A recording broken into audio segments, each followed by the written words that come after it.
अयोध्या में ये वो जगह है जहाँ पर इसको राम सेवकपुरम कहते हैं। और यहीं पर नेपाल के पोखरा में एक नदी के किनारे से पत्थर ला के रखे गए हैं, जिनसे राम मंदिर में लगने वाली प्रतिमाओं का, भगवान के बाल रूप का और जो उसमें मूर्तियां लगेंगी उनका निर्माण कार्य होगा। सोचने वाली बात सिर्फ इतनी है कि जो वर्तमान में बाल रूप में मूर्तियां हैं, जिनका प्राकट्य 40 के दशक में उस समय के विवादित प्रांगण में हुआ था, उनका क्या होगा। क्योंकि ये पत्थर तो यहाँ हैं,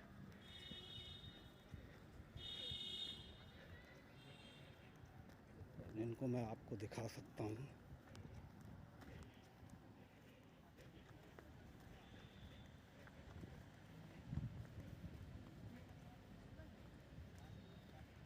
ये 2 शिलाएँ आई हैं नेपाल के पोखरा से, उस नदी के किनारे से जहाँ शालिग्राम भगवान के पत्थर मिलते हैं। ट्रक से ये 2 शिलाएँ सड़क मार्ग से अयोध्या के राम सेवकपुरम तक लाई गई।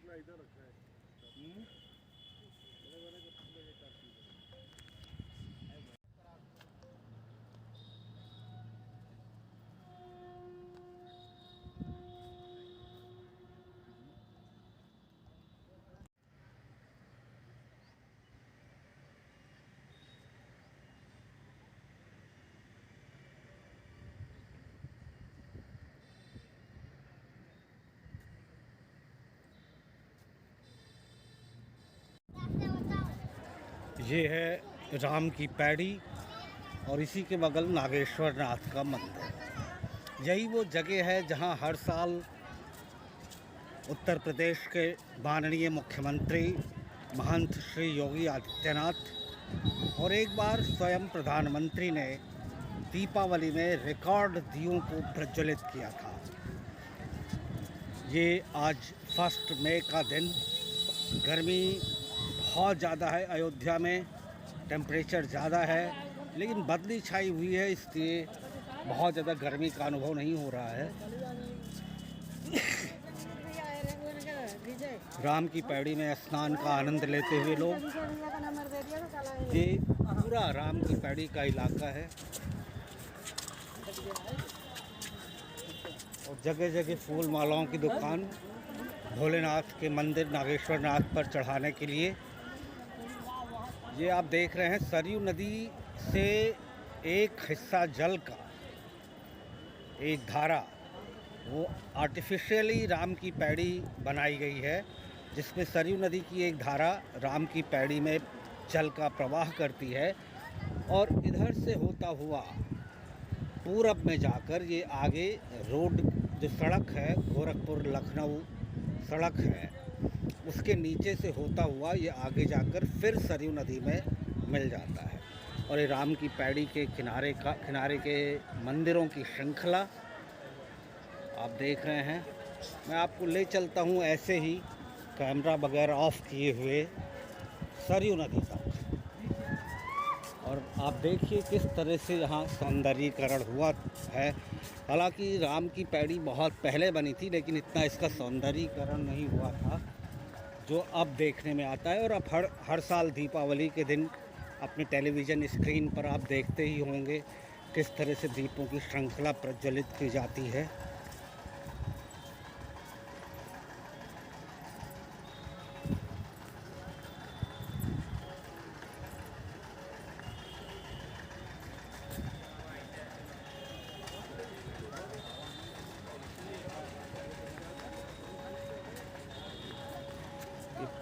रास्ता बनाया गया है राम की पैड़ी की तरफ से, ये राम की पैड़ी, और ये जो आप देख रहे हैं जहाँ पर जय सिया राम लिखा हुआ है, इसी के ठीक पीछे से सरयू नदी से एक स्रोत जल का राम की पैड़ी में मिलाया जाता है और ये पूरब की ओर जाके सड़क को पार करके आगे सरयू नदी में फिर मिल जाता है। अभी जाओ जब भी दिखेंगे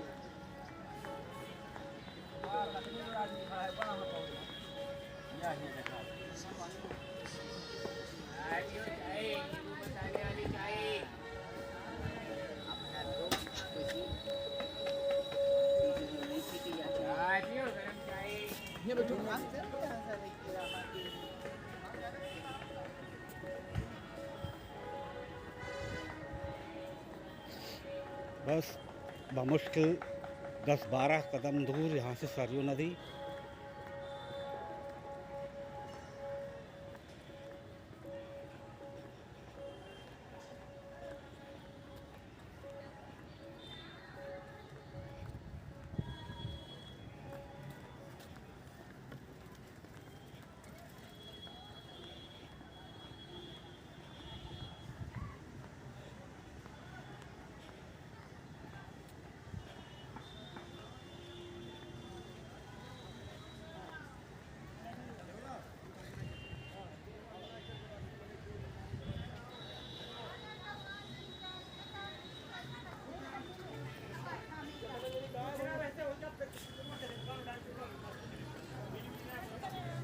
कौन होना है सरयू नदी के ऊपर बना पुराना पुल और ये हम आ गए सरयू नदी पर। ये वो घाट है जहाँ पर सरयू नदी की शाम को आरती होती है। ये इसका प्रबंधन सरयू नदी आरती समिति के पास है। हर शाम को या ख़ास मौक़े पर यहाँ पर आरती होती है और ये नावों की श्रृंखला आपको सरयू नदी पर सैर कराती है। बोट्स यहाँ पर हैं और जैसा मैंने बताया था ये इसके आगे ये रास्ता जाके गुप्तार घाट में मिल जाएगा, जो पिछले के वीडियो में मैंने बताया था कि कैसे जल मार्ग बनाने की योजना है। लेकिन अभी जल स्तर जैसे गुप्तार घाट पे ज़्यादा कम था, यहाँ उतना ज़्यादा कम नहीं है। फिर भी छोटे जहाज़ या क्रूज चलने के लिए अभी भी पर्याप्त जल नहीं है। किन महीनों में वो चलेगा ये तय करना पड़ेगा। बाराबंकी के सूकर क्षेत्र से होता हुआ बलिया में, जहाँ सरयू गंगा में समाहित हो जाती है।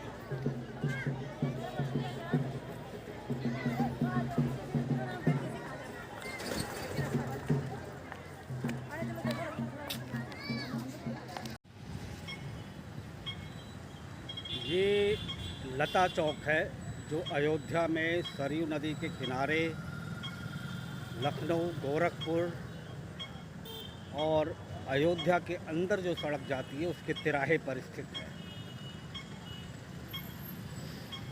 इसका उद्घाटन अभी इसी साल मुख्यमंत्री श्री योगी आदित्यनाथ ने किया था और ये लता मंगेशकर की याद में बनाया गया है। जैसा आप देख रहे हैं इसमें एक भारतीय वाद्य यंत्र वीणा बनाई गई है और उसके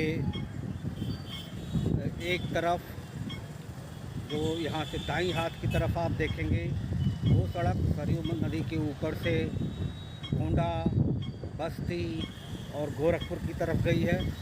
बाईं तरफ की सड़क अयोध्या के अंदर जाती है और इसके सामने के पीछे की तरफ की सड़क ये हाईवे है जो अयोध्या फैजाबाद के किनारे किनारे होता हुआ लखनऊ जाता है।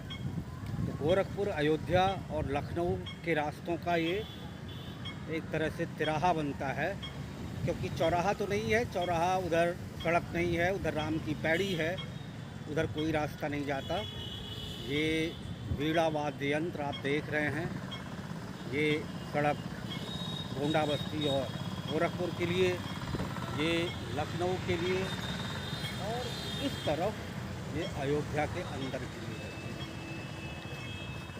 लता चौक।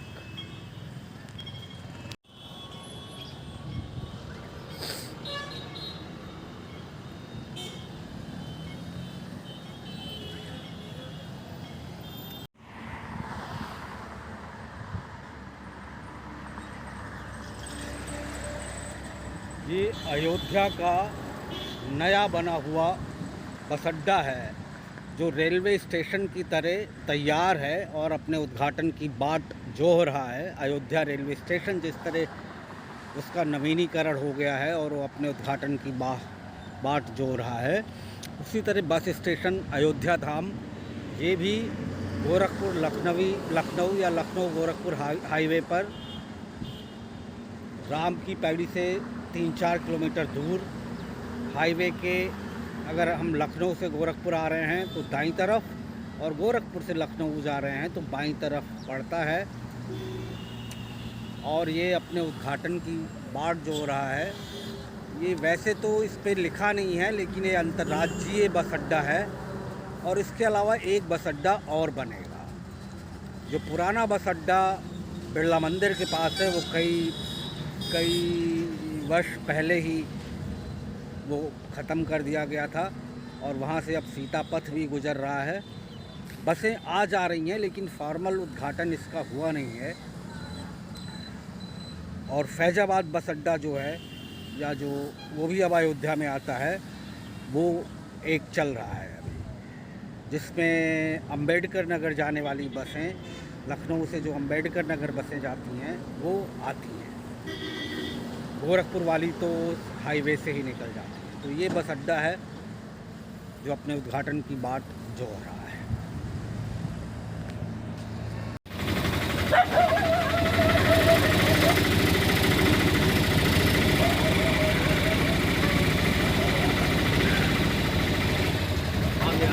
आगे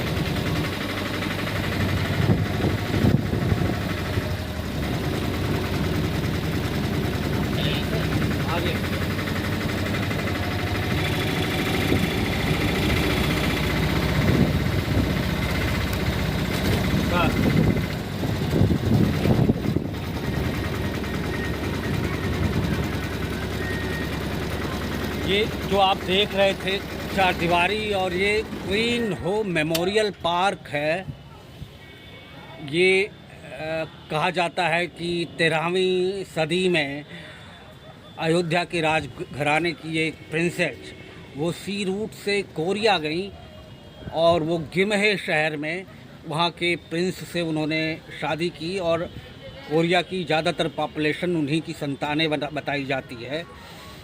ये एक जेना चंग हैं जिनसे मेरी दिल्ली में मुलाकात हुई थी, वो इस प्रोजेक्ट की डायरेक्टर हैं और वो गिमहे में जहाँ क्वीन हो गई थी वहाँ पर एक राम मंदिर भी बना रही हैं। तो ये आपने देखा, ये पीछे अभी बंद है, गेट इसका खुला नहीं है, नहीं तो मैं अंदर जाता तो बाहर से ही दिखा दे रहा हूँ।